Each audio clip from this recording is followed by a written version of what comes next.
In awarding the 2011 Nobel in Economic Sciences to Christopher Sims and Thomas Sargent, the prize committee has rewarded two towering intellects and delivered a challenge to politicians who are driven more by ideology than by serious consideration of the real world existence and consequences of their action. Mr. Sims of Princeton University and Mr. Sargent of New York University were recognized for their research into the relationship between government policy and economic outcomes as measured by growth, employment, inflation, and other indicators. Mr. Sims's work has led to new research methods for identifying and analyzing the effect of economic shocks, like unexpected decreases in oil prices. Mr. Sargent's work has led to the development of resources or research methods for understanding how long-term structural changes in policy, like new inflation targets or stricter goals for budgetary balance, affect the economy over time. In awarding the prizes, the Royal Swedish Academy of Sciences that, said that it is hard to envisage today's research without this foundation. After learning of the prize, Mr. Sims said that the methods he and Mr. Sargent had developed would be essential to finding our way out of the global economic crisis, but that there were no real solutions. If I had a simple answer, I would have been spreading it around the world, he said.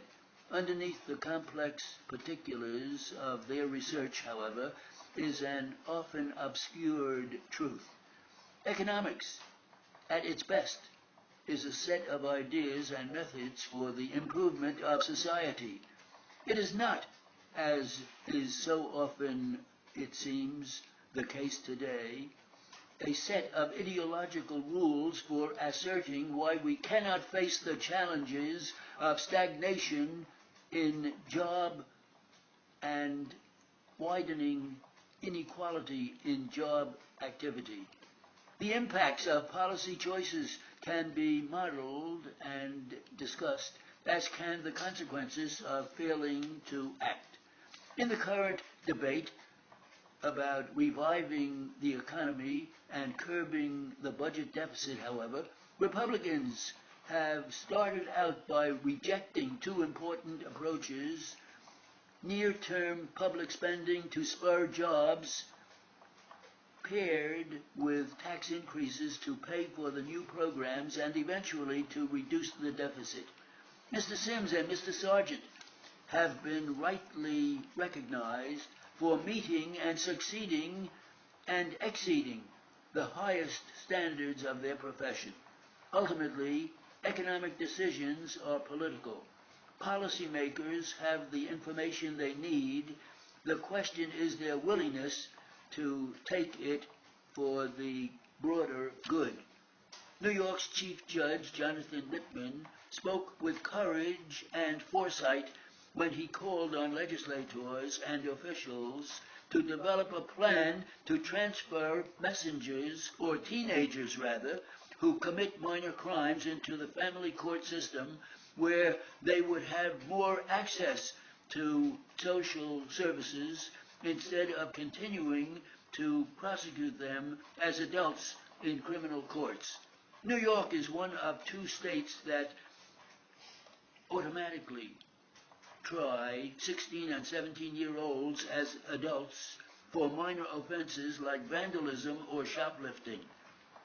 Tens of thousands of nonviolent young offenders who would likely be given community supervision elsewhere in the country are sentenced as adults every year in New York. These young people end up with criminal records that trap them at society's margins and are more likely to become career criminals than children processed through the juvenile system.